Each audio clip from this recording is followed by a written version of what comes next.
All right, so welcome back to pre-calculus here. For the people listening later, I'm a little behind on getting things set up for you. I apologize for that. Been spending some time on the web assigned stuff for the calculus class, and that's not going well either. So that's demanded a lot of attention to kind of make that work, and work on getting you guys set up as soon as I can.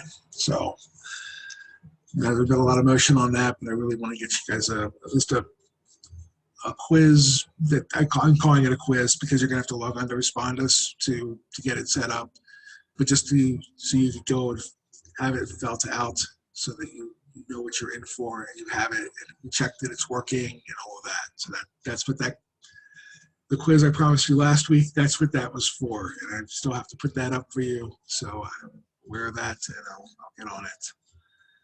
All right, so we are in our final days talking about rational functions here, and now we get to the fun ones. Okay, not saying that the other ones weren't delightful, but now they get to be truly interesting. So yeah, this function number 16 here, we have what, 3x to the 4th over x squared plus 7. So we have what we have 3x to the 4th over x squared plus 7. And this is my function. Okay, so again, there's not a lot to factor here, but we will do one today where there is. So the first thing that we're going to check here is there's no common factors, right? Because there was nothing to factor. There's nothing to cancel. There's nothing to factor. So we're done there. Now the next thing we're going to do is we're going to check our vertical asymptote. Remember, that was like effectively the next step here. And these aren't really ordered. Okay, you can check a horizontal asymptote before you check the vertical asymptote. So if you don't remember them in the right order, that's fine. You're not hurting anything. But vertical asymptote, what we have to do is we have to set the bottom, right? Set the denominator equal to 0. And this does not have a solution, right? I mean, you could check it real fast by putting a negative over and then saying x squared equals -7. We're going to graph this. I don't know if you guys have had trig yet. I'm guessing not. But we're going to graph this on the xy plane, so we don't have values here. Okay, we don't have any imaginary values. So this is where we graph these functions. There's other coordinate systems, right? And if we were graphing this on the complex plane, then we would have, right, or imaginary, we'll say, where we have the real numbers on one axis and the imaginary numbers on the other axis, and the way you graph something would be like 1, 2, like right there, and this would be 2 plus I, but it would be on the complex plane rather than the xy plane. So because we are only graphing on the xy plane, this does not have a solution, okay? So if we break the rules and go to a different geometry, then we might have something to do, but we're not doing this, okay? We're only staying with the xy plane. It's hard enough to do that rather than introduce something that's even more complicated. If you remember your college algebra days, right, doing our graphing, what the shapes look like, you guys remember that, right? Remember, this was an x squared, and it had a vertical shift, 1, 2, 3, 4, 5, 6, 7, and we had a vertical shift of 7. All right, and I say that to you guys like that, not because I'm going to be testing you specifically on shapes and transformations and all of that stuff, but I do try to remind you that you do know that. So I know that you're already pros at this, but you might need a little nudge to remember what that is. Okay, but since it doesn't intersect the graph, we don't have any solutions here. Okay, so graphically, this is what's going on. It doesn't intersect the x-axis, we don't have a solution. Okay, so we don't have any asymptotes. Okay? No vertical asymptotes.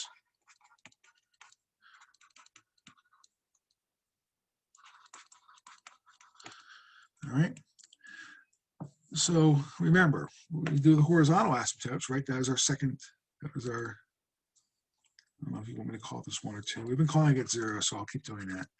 So 0, 1, we checked our vertical asymptotes. 2, here's our horizontal asymptotes. Right? And there were 4 rules. Okay, I'll remind us of those since it seems like it's been since the Pleistocene since we've looked at that. If the degree of the top was smaller than the degree of the bottom, right? So the degree, we'll say DEG of P of X is smaller than the degree of Q of X, right? So that like 1 over X or X over X cubed or something like that, then our horizontal asymptote was Y equals 0, right? If they were the same,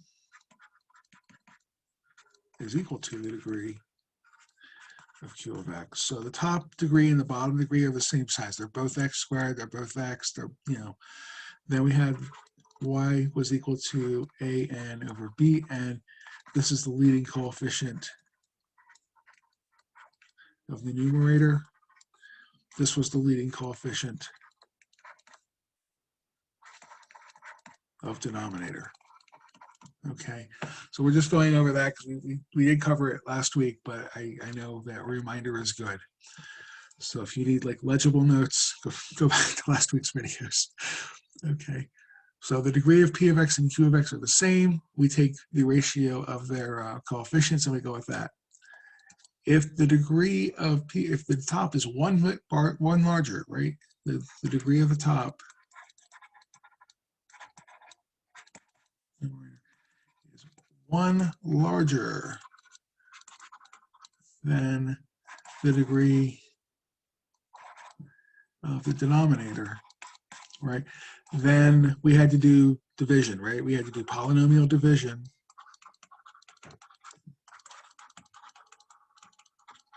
And we had this special case where we didn't have a horizontal asymptote, we had an oblique asymptote. But because it's 1 larger, you're going to get Y equals some kind of NMX plus B. Okay.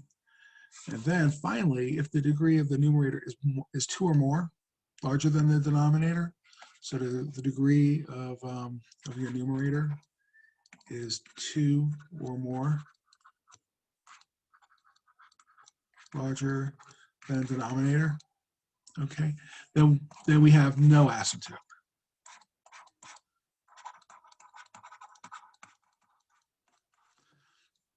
In some calculus classes, you'll go into something called a limiting function, but we don't worry about that with our book. So all we have to do is look at this.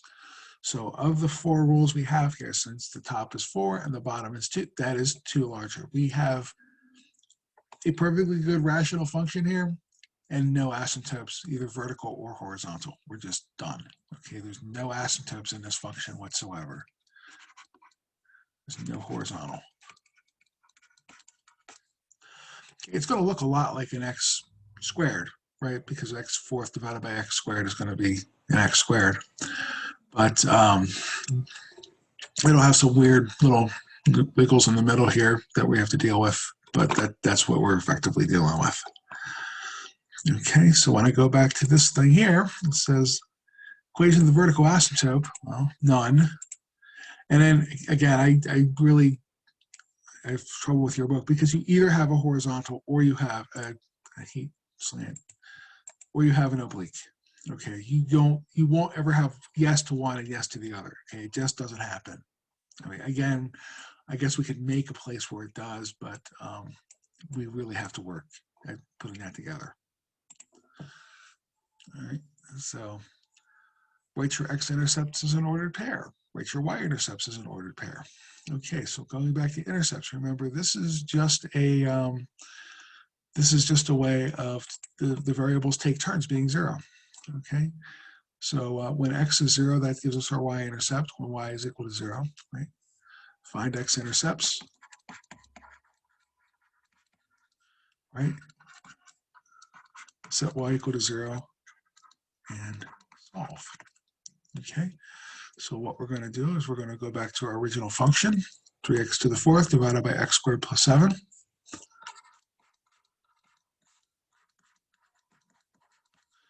Let this equal to 0, right? And solve. So the first thing you do with a rational function, right, is you make it a rational equation rather, is you turn it into something that isn't a rational equation. So if I multiply both sides by x squared plus 7,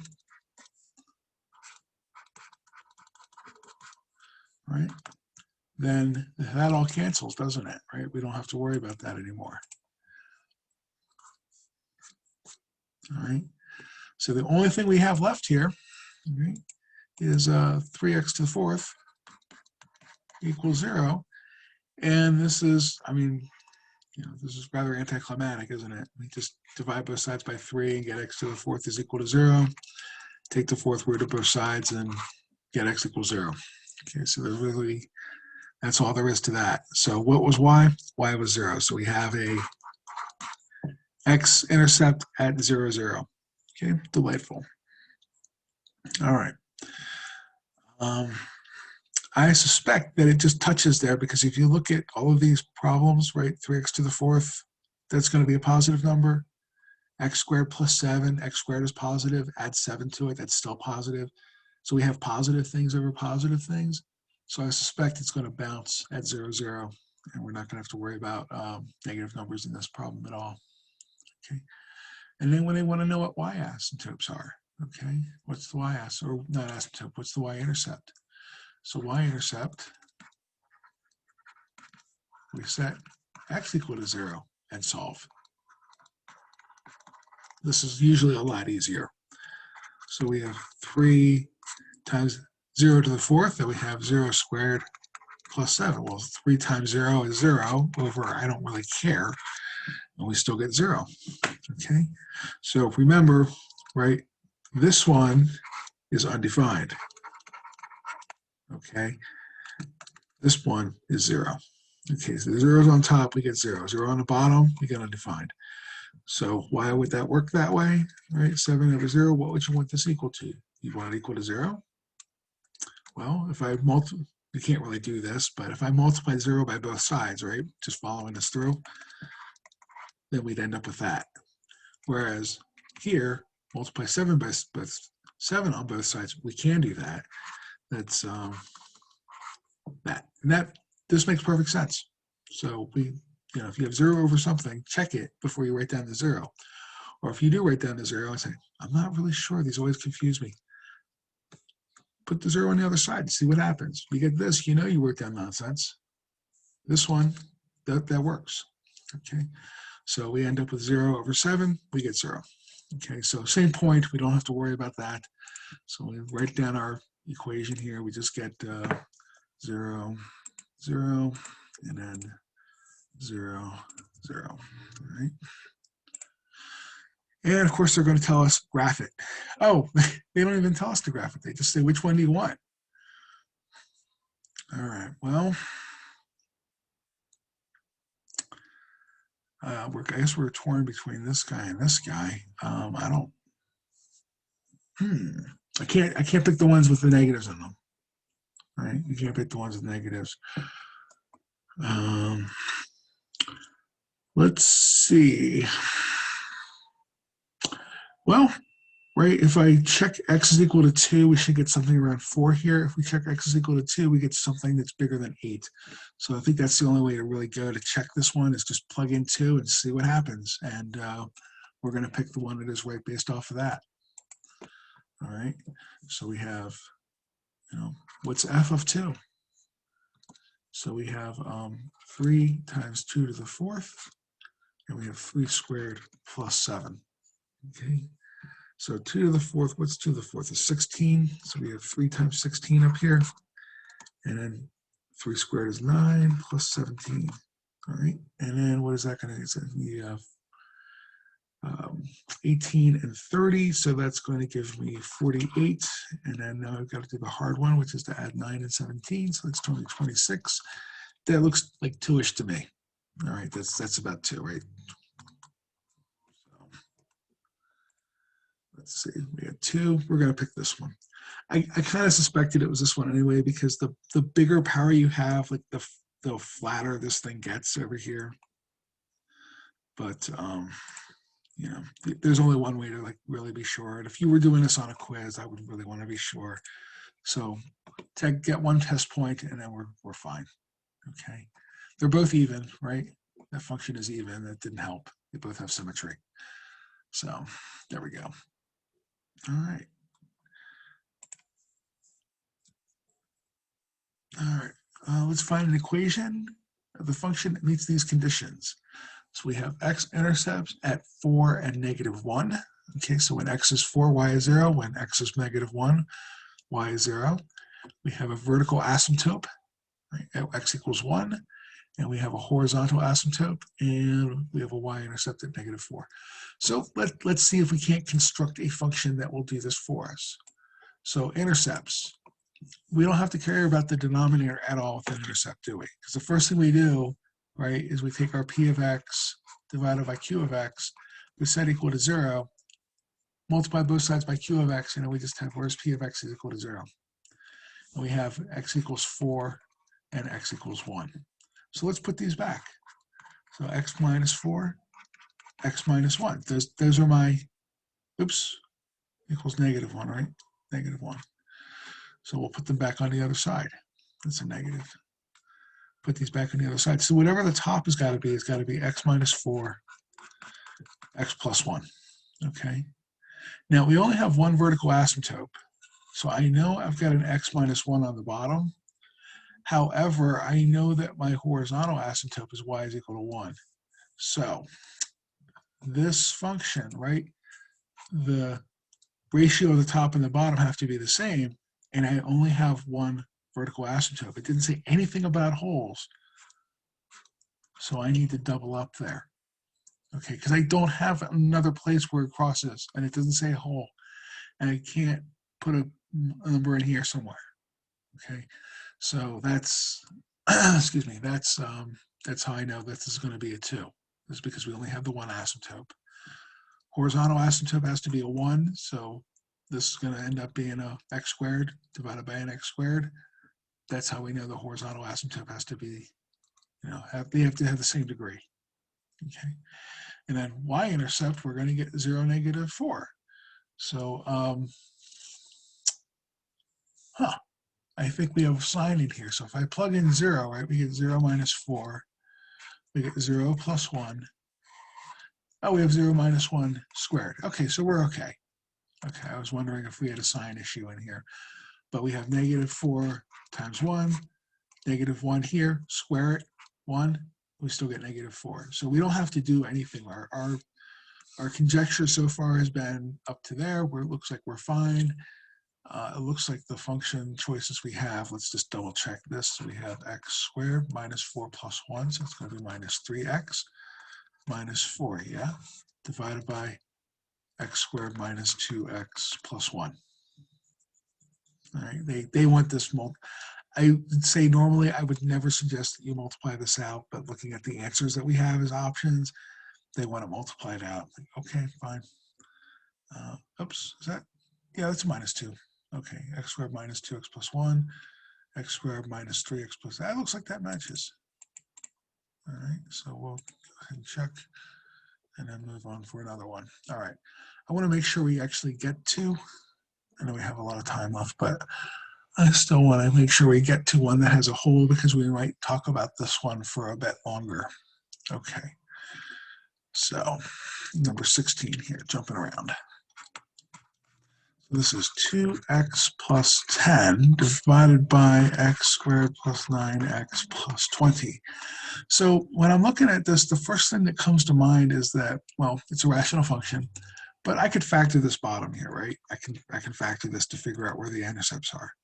The other thing that strikes me as odd is every other time they gave us a problem, right, we didn't have to worry about the fact that this factored. But because this is now suspiciously factoring, we should probably just double check this and take this out. So, see, I know that it's the last problem in the section. I know they're trying to fool us.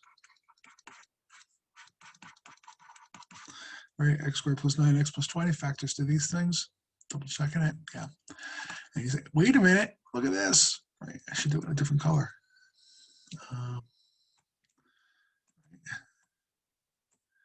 Wait a minute, look at this.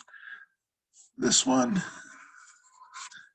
and this one, they're the same. We can cancel something. That's a common factor. That's what that looks like.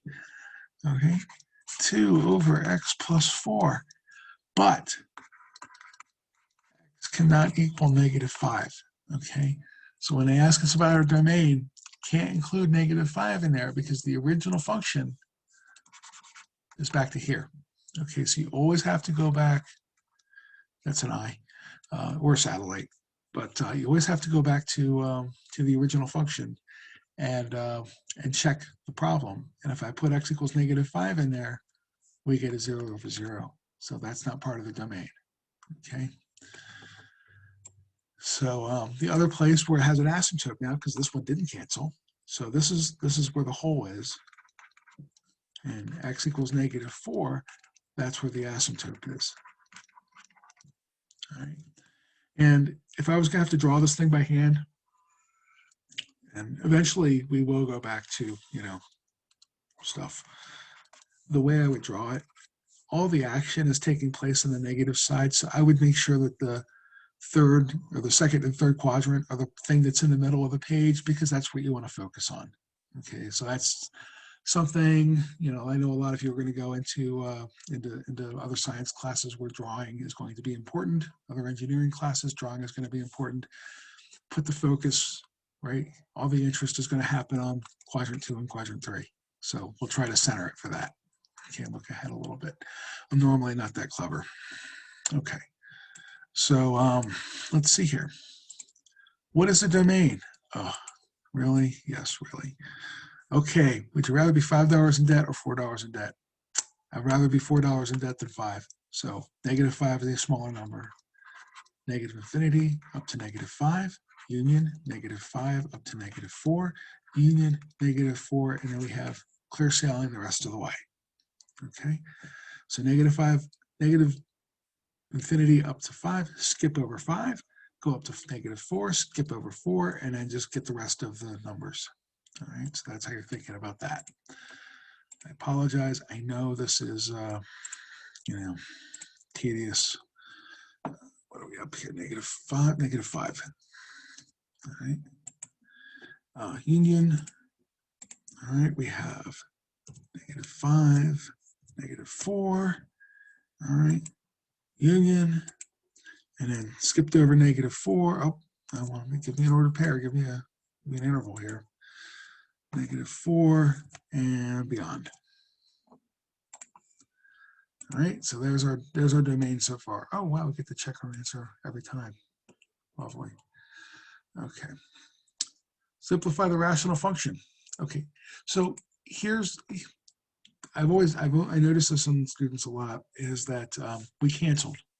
You're really working with this and this now. There's no reason to keep going back to this, right? We canceled. It's equivalent to this guy right here. You have to remember that you have a hole somewhere, but really we're graphing the function 2 over x plus 4. You don't need to keep going back to this. Stay here, okay? So this is equivalent to 2 over, we have what, x plus 4, with the caveat that x is not equal to 5, okay? Or equal to -5 rather. So we've now reduced it. You are allowed to use the simplified form, just realizing that, we've got an exception going on over here. Okay, identify any vertical asymptotes. Okay, so now it looks like we're back to business as usual, right? This is the same kind of process that we've dealt with, and it really is. Okay, so common factors. Yes, at x equals -5. We'll go back to that hole when we want to plot some points, okay? So right now we're just going to note it, realizing we're going to come back to it. Got my eye on you here. 2, vertical asymptotes. 0, 1, right? That's how we were counting. So the same process that we've been doing before. We're just going to go back to our vertical asymptotes here. So we have x plus 4 is equal to 0. X equals -4. The line x equals -4 is our vertical asymptote. All right, so we have x equals -4, not negative, just -4. Okay. Now we're going to go to our right. We're going to. Oh, they want to do it now. Okay, I was going to wait until later, but we're going to do it now. We'll say 1 B. We'll call this 1A, 1B. Again, there isn't like a prescribed order. You don't have to do it in this way. I usually wait and do this one when I'm plotting points because that's, we still have to evaluate this. So if I were to plug in -5 here, right? If we said this is going to be 2 over x plus 4, right? When x equals -5, what do we end up with here, right? We have 2 over -5 plus 4. So that's going to give me -2. So the point, -5, -2, this is our hole, okay, the point, -5, -2. And we're going to eventually end up plotting this, okay, which is why I wait till the plot points part of the problem to do this, okay. But it's fine to do it now, okay, that's discontinuous at x equals -5, we identified that. You're gonna let us graph this thing? Oh, identify the graph. Oh, all right. Well, oh, we have a chat. Okay, hold on. How did you get to -2? Beautiful. So what we did, right? I just plugged in the -5, even though x is not allowed to equal -5. Like, if we were going to break that rule, we just plug it back in here and see what happens. So that's how I'm getting that -2 is. Right, you're in debt $5, you pay back $4. Like, I'm sorry to tell you, you're still in debt. It's only $1 now, but that's what we ended up with. Okay, so that's where that -2 came from. All right, so we only had one hole, so make sure that you're getting that. Okay, and then oh, okay, I'm looking at this. Wow, these are tight. They're like really on top of everything here. So we have this one, and I guess it's stopped. So I'm not looking at two functions here. I'm just looking. See, you could have broken these apart just a little bit. Thanks, guys. So we still have a horizontal. We still have a vertical asymptote, right? At -4. So we have a 4 here. Actually, let's just graph this thing. Where's my horizontal asymptote? Right, let's finish this thing off. Well, looking at the abbreviated function, right, we've already simplified. Degree of the top is 0, degree of the bottom is 1. That goes back to our first case, right? The horizontal asymptote is 0. Okay, so the line y equals 0, that's my horizontal asymptote. So if I were going to go graph this thing now, right? 1, 2, 3, 4, 5. We have horizontal asymptote. Right? We have vertical asymptote. See, that probably would have been better, right? X equals -4. That's our vertical asymptote. Y equals 0. That's our horizontal asymptote. And then we can plot some points. Okay. So if I go back into my little piece here, okay, that's delightful. X, Y, right, T tables. So I've got one, right, -5, 2, except I've got to be a little bit careful, right? Or -5, -2. All right. So I got to be a little bit careful here in doing that. All right. Now, pick any other point that's a smaller number than x equals -4. Okay. -5 is smaller. How about -10? Okay, I picked this because I felt like it. That was the only reason I had. So if you pick -5 or -6, or you pick -100, all of those are very valid choices. Okay, we're not trying to, this is your option. Which is why when I do this in class, face to face, whatever point you pick, that's the one we take. I will avoid calling on people that tell me -π². Okay, so that's going to be negative, right? You're $10 in debt, you pay back 2, you're still -8. We have 2, this is -1/4. So 1, 2, 3. So we're down here somewhere. Okay, so my function, I could fill in the blank here, something like that. Now, pick your 2 favorite points that are bigger than -4. Okay, 0 is one of those points automatically. All right, so we have 2 over 0 plus 4. That's a half. All right, so we have a point here. Okay. I feel like there's, oh, it's negative. You know what I messed up? I did not draw this correctly. All right, hold on. Let's kill this. I made my negative numbers positive. Okay, we don't want to do that. We want to come down here, make this our hole, and then this is negative a quarter, so it should be under the line. Okay, and then that looks a little bit better, doesn't it? Okay, so sorry about that correction. Make sure that we have negatives in the right place. Okay, positive, right? So we have positive 1/2 over here. Let's pick -3. Okay, so we have our x is equal to -3, and we have 2 over -3 plus 4. You're $3 in debt. You pay back $4. Congratulations, you're no longer in debt. Now they owe you money, but we're up here at 2. Okay, so -3, we're up here. All of these have actual dots. This is the only one that had an open hole.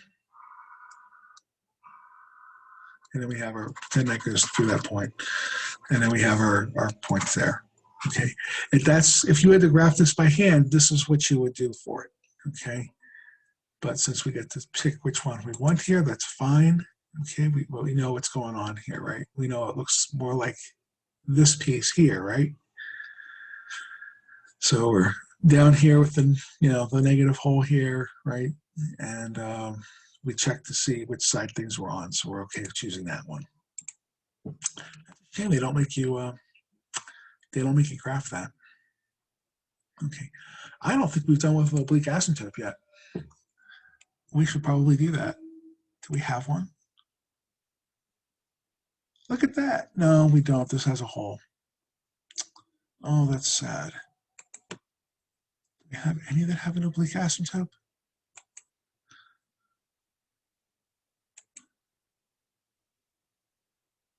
We do not. We should do one with an oblique asymptote. So this is not a homework problem, but it is something that pops up from time to time. So let's go ahead and take a look at it. I will pick one purposefully that is a little bit on the easier side rather than one that's insane, but we could do one nonetheless here. Okay, so let's do an f of x is equal to. So let's pick something. Let's pick, how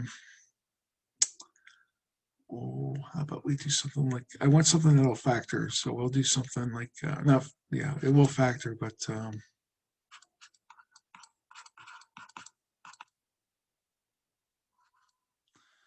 do something like that.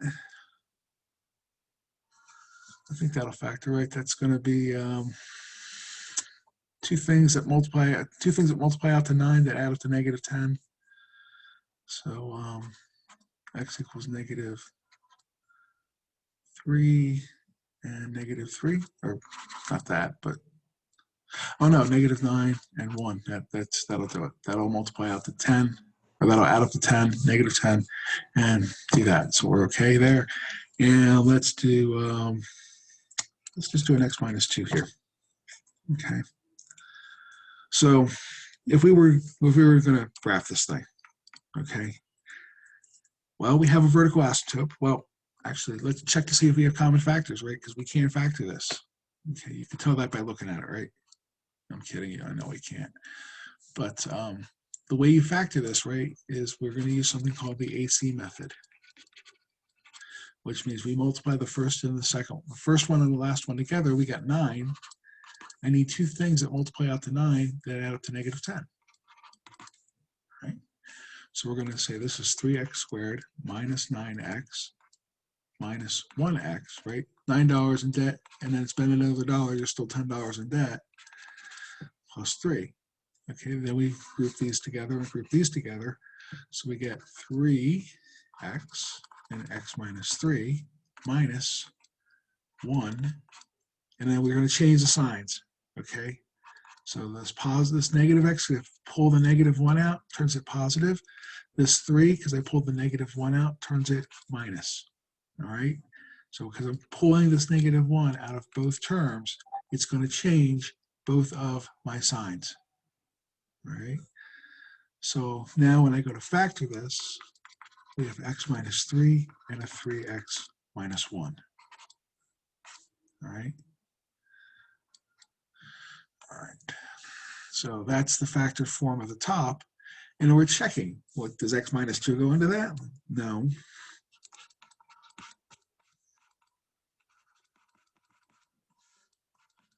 There's nothing I can cancel.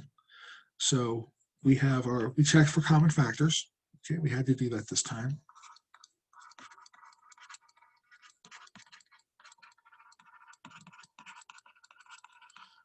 And there were none, thankfully. Well, they're not really that hard to deal with. It's just one of those things you got to remember. Vertical asymptote, right? Set x minus 2 equal to 0. And we get the line x equals 2 as our vertical asymptote. Okay. Now we go to check our horizontal. Remember, horizontal asymptotes and oblique asymptotes, they really are the same thing. Okay. I've always called them just horizontal asymptotes and realized that they could be a little bit off kilter, and that's fine. I really don't like the fact that your book makes a big deal out of the fact that there's two of them. There really isn't. Okay.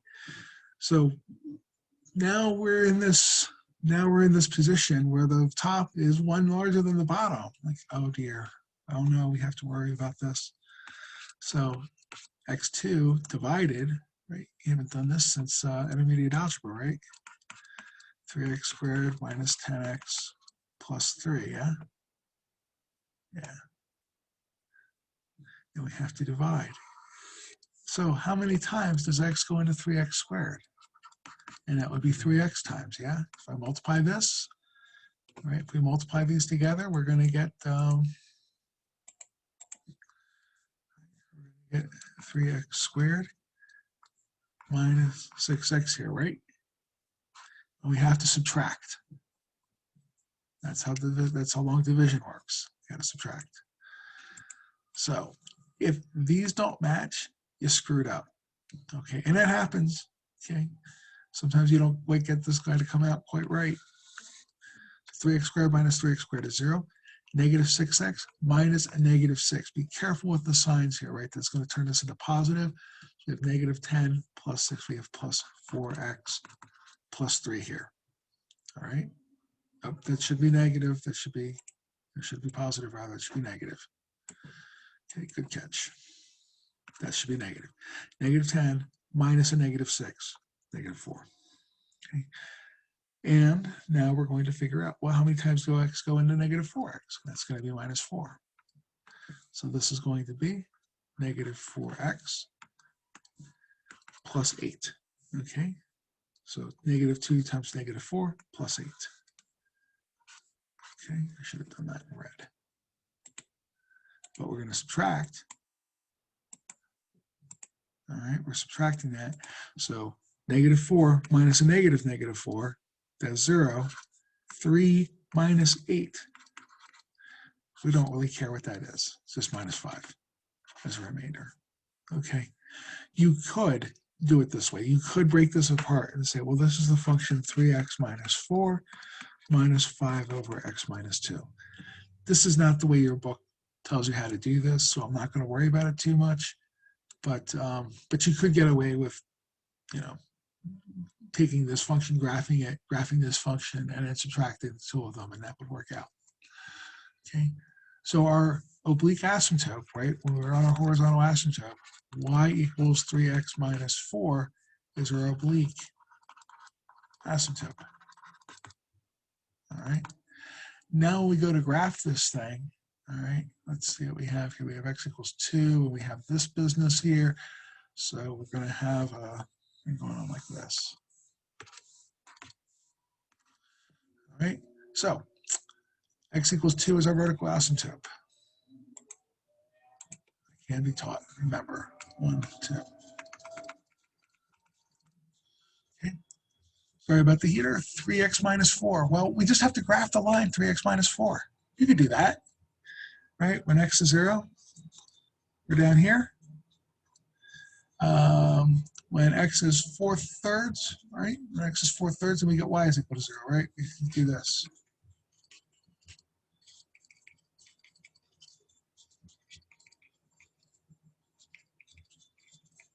So when x is 4/3, so it's a little bit bigger than 1.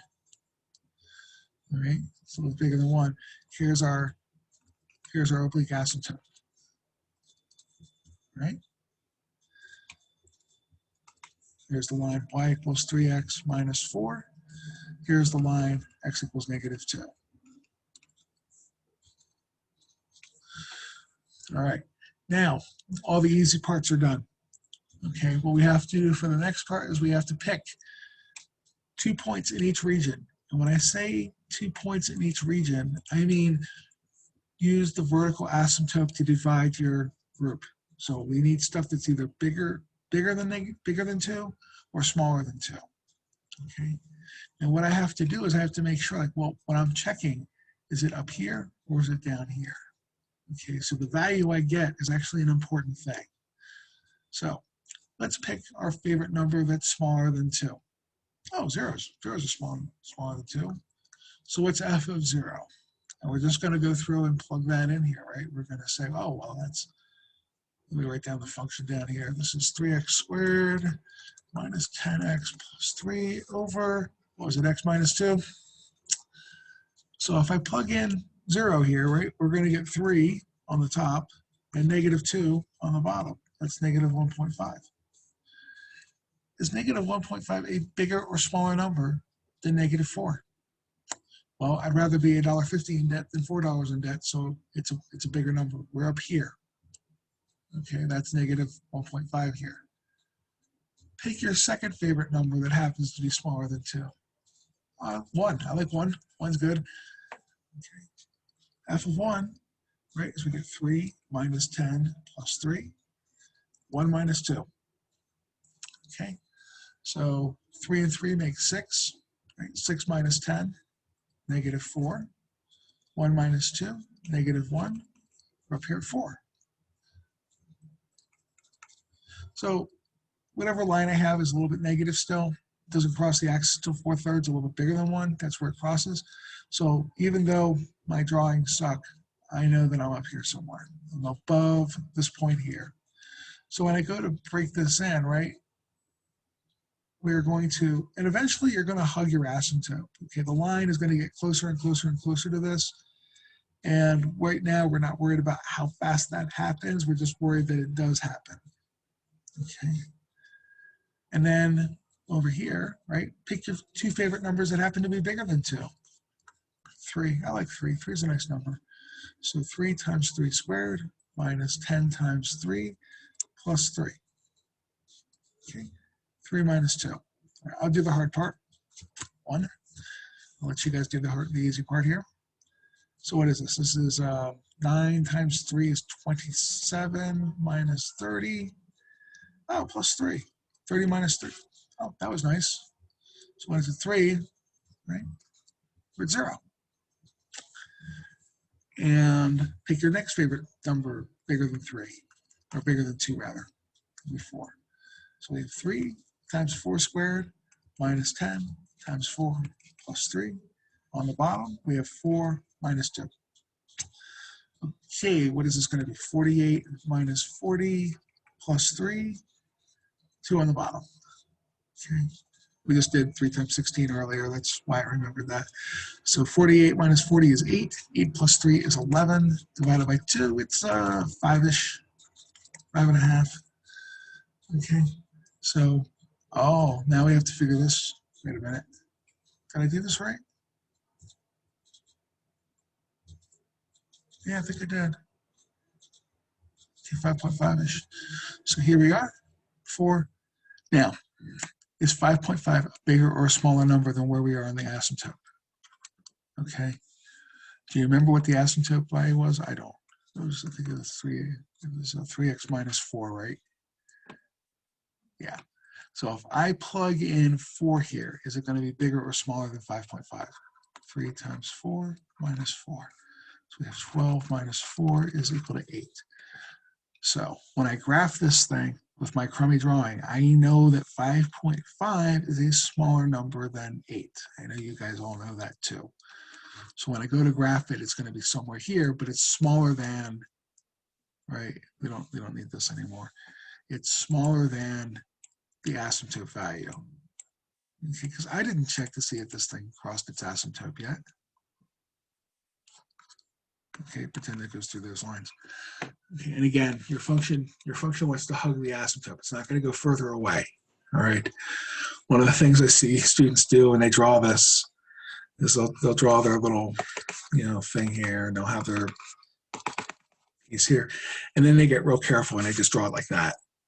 Like, do not do that. Okay, your drawings can be as crummy as mine, but as soon as you've looped over on yourself, you now fail the vertical line test, and I know you didn't draw a function anymore. So you should be at least as careful to continue drawing functions. But if your drawings look,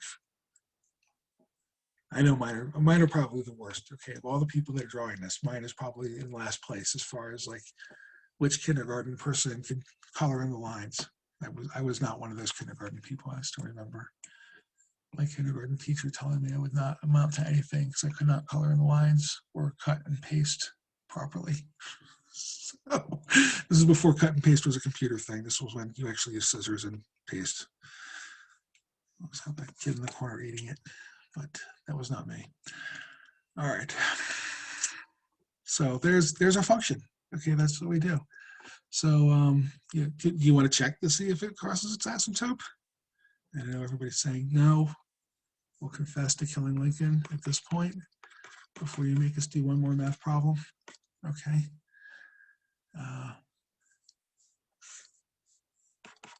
But how would I check? I'd set it equal. All right. And then we would say, well, this is 3x squared minus 10x plus 3 is equal to 3x minus 4 times x minus 2. Let's just go ahead and multiply this out so you can see that it doesn't happen. Okay, but this is how you would do it if you wanted to. Okay, so that's going to be 3x squared. We have minus 4x minus, what is 2 times 3 is minus 6x. And then we have plus 8 here. So look here, we have 3x squared minus 10x plus 8. And then we have 3x squared minus 10x plus 3. Do you see these things here are just going to cancel? And then the only thing we are really left with is, this is always a question mark. I don't know if it does. We just set them equal to see if that's true. And 3 is clearly not equal to 8. This never crosses the asymptote.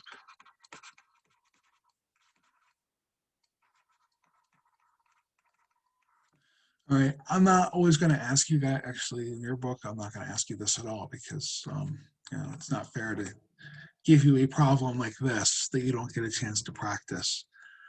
But just because we didn't do it as a homework problem doesn't mean you're never going to see this, okay? So even though you might need somebody to walk you through this again, that's okay. It's important that you see stuff like this occasionally so that you know, like, here are the options and here's what you're going to do. Even though you might need a little product to start this again, because admittedly, these are incredibly difficult problems, okay? They're very long. There's a lot of places to mess up. There's a lot of things you got to keep track of. So I 100% get it. There's a lot to keep together in doing a problem like this, all right? And even in face-to-face class, I would ask you something like this, but there would be a lot of parts A, B, and C to like. The only thing I would really ask you on this problem is, what is the oblique asymptote? I would not ask you to graph it and figure everything else out. It's too long of a problem to do that, okay? So the fact that your book doesn't ask you at all is like, well, that's tragic, but I understand, okay? That's how you would deal with an oblique asymptote if you ever had one. And then we could do all sorts of kind of fun. We had an oblique asymptote with a hole. Okay, they just get better and better, all right? But I don't think I ever had to do one like that either. So we will not discuss those things. Okay, when you get to that kind of complexity, that's what Desmos is for, right? You guys know about Desmos. Okay, graphs everything for you. You don't have to do almost any of this. So all right, it's 12:50. I think we're in a good spot. All right, I think we're in a good spot. We went through most of the homework here, I think, because we did 13 here, right? I think you guys could put together 14 pretty well. if we need to, we can go through and do this next time. So if you have a question on like what's going on here, we can go through 14 and 15 if you'd like. But I think we're ready to close the book on rational functions. And tomorrow we still have time. Okay, I lecture every day, so we have some time. So if you want to do another one of these, that's fine. Let me know. And if we want to go on and say, just take me away from this horrible thing, we will do that. So just to give you an idea, next up is going to be inverse functions. All right, and then next week we will have a review over everything we've done so far. I think, and I think that's what we're doing in class anyway, is most of the reviews. Probably Monday and Tuesday we'll do a review, and then Wednesday we might go on to 3.2, which would be logarithms or exponential functions. And then I'll set up your test for next week. I think that's when it is. Okay. I'll give you a practice one before you have to do it, because it's not fair to say, you don't know me, so you have no idea what I would ask you. And I don't know offhand right now either. But that's what we're going to do. Okay, so, right, we'll move on to 3.1 tomorrow. Okay, unless you have a question on, we want to see another one of these. So we'll call it there. Okay, I wish you guys a good afternoon. I will get on to coming up with how to set up Connect with responders for you guys, so that that'll work, and everything else will go well, because I don't know how responders works with Brightspace yet. We'll figure it out. All right, I will see you tomorrow. Okay. Thank you, and we'll stop recording.